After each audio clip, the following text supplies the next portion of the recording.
Une autre des critiques, et parfois la critique, ce qui est assez triste, c'est qu'elle vient de l'intérieur, et ce qui lui donne aussi un caractère un peu stupide aussi, parce qu'on se dit comment on pourrait penser que les personnes qui sont dans l'islam puissent contribuer à ce genre d'idiotie, en fait, concerne certaines personnes qui disent que des versets ou bon, il y en a certains qui disent que l'intégralité du Coran a été abrogée. Bon, ça c'est une autre histoire. Hein. Ça c'est eux qui le pensent en tout cas. Et d'autres, et ça c'est un peu plus intéressant parce que le raisonnement est complètement est d'autant plus détaché de sens, disent que les versets sont abrogés. Je voudrais peut-être préciser une petite chose ici, et je vous poserai cette question juste après sur les versets abrogés, que l'on pourrait qualifier de tels en tout cas. C'est qu'il y a certaines personnes dans des cercles intellectuels, mais vraiment que des cercles intellectuels du coup, et pas des cercles de religion, qui oublient que l'islam est avant tout une religion et pas seulement le fait de réfléchir ad vitam aeternam sur des principes. C'est la mise en œuvre des principes également, qui disent qu'on serait pour une vision plus humanisée du Coran. Et cette vision humanisée, quand on les entend, ça aboutit à justement cette théorie de l'abrogation, puisque le voile ne serait plus une obligation, certaines choses du coup les anges n'existeraient plus, en fait tout ce qui n'est pas visible n'existerait plus. Alors Dieu n'est pas vraiment visible non plus, donc à la fin est-ce qu'on va aboutir... Donc ce qu'on n'aime pas on abroge. Ce qu'on n'aime pas on abroge, exactement. Voilà. Ce qui n'est pas conforme à aujourd'hui on abroge. Peut-être qu'en revenant aux sources, vous pouvez nous expliquer que Youb Saab, c'est cette notion, est-ce que ça existe cette histoire d'abrogation du Coran? Est-ce que c'est possible? Eh bien, pour vous donner la réponse tout court, comme je le dis toujours, non, il n'y a pas de verset abrogé dans le Saint-Coran. Malheureusement, c'est un concept qui a été véhiculé par des ulémas, des érudits moyenâgeux, qui n'arrivaient pas à comprendre certains versets du Saint-Coran. Et selon eux, la théorie est que s'il y a deux versets qui sont en contradiction entre guillemets, qu'ils n'arrivent pas à comprendre, eh bien, le verset qui a été révélé plus tard abroge le verset précédent. Pour vous donner un exemple, ils disent que si par exemple dans le Saint-Coran il est dit « La ikraha fi din » qu'il n'y a point de contrainte en matière de foi, et que par la suite dans un autre verset, par exemple dans la sourate Torba, le verset 5, on cite souvent le verset de l'épée, où il est dit qu'il faut partir tuer les mécréants et les forcer à accepter la foi, eh bien ils disent que voilà, ce verset-là qui concerne l'épée, qui concerne la contrainte, il a abrogé le verset précédent. Encore une fois, c'est un problème d'incompréhension des versets du Saint-Coran. Et tout découle d'un verset qu'il cite, qui se trouve dans la sourate Al-Baqarah, qu'on a déjà cité auparavant sur ce plateau, où il est dit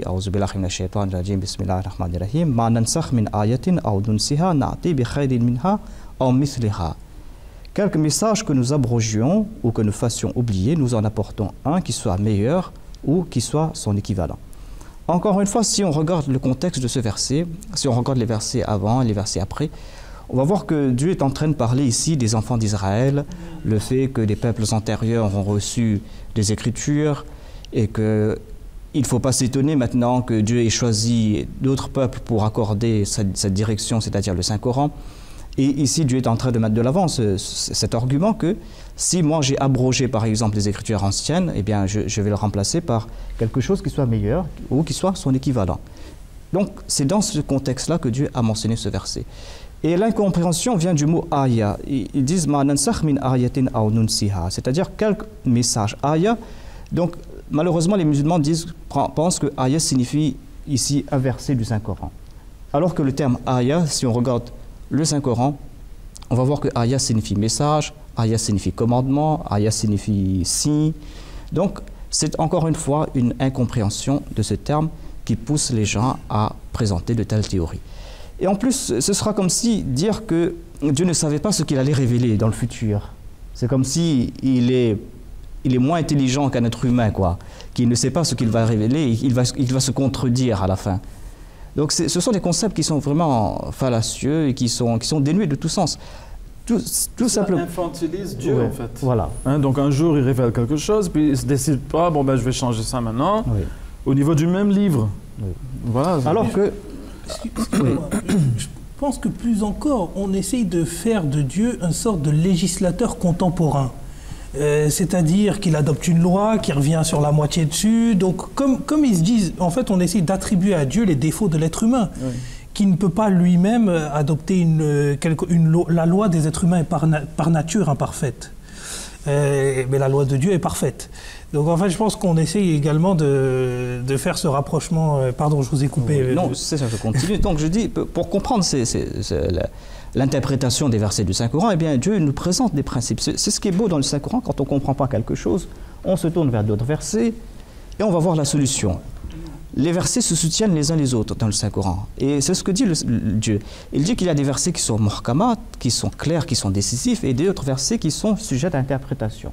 Donc, si vous voyez des versets qui sont sujets d'interprétation, tournez-vous vers les versets qui sont décisifs et jugez. Et si vous voyez une contradiction, eh bien la contradiction, c'est de votre interprétation.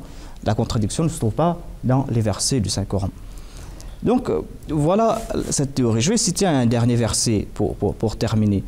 Dans ce verset, Allah dit, s'adressant à l'humanité, il dit que si ce livre, le Coran, a été révélé par tout autre qu'Allah, eh bien, vous allez y trouver nombre de contradictions. Eh bien, cela voudrait dire, si ce sont des musulmans qui mettent de l'avant cette théorie de l'abrogation du Saint-Coran, cela voudrait dire que si vous voyez des contradictions dans le Saint-Coran, cela voudrait dire que c'est pas Dieu qui l'a révélé. Vous ne savez pas d'Allah, c'est pas Dieu qui l'a révélé. D'office, voilà. Donc voilà, les musulmans doivent réfléchir avant de mettre de l'avant de pareilles théories. Oui, c'est ce que je voulais dire. En fait, c'est exactement ce que j'étais en train de noter, c'est que la différence qu'il y a entre ces musulmans qui avancent des théories farfelues d'abrogation et entre les Ahmadis, c'est qu'on a été béni par la venue d'un Messie. Et ce Messie, justement, sa fonction, c'était d'éclaircir, et sa fonction, c'était de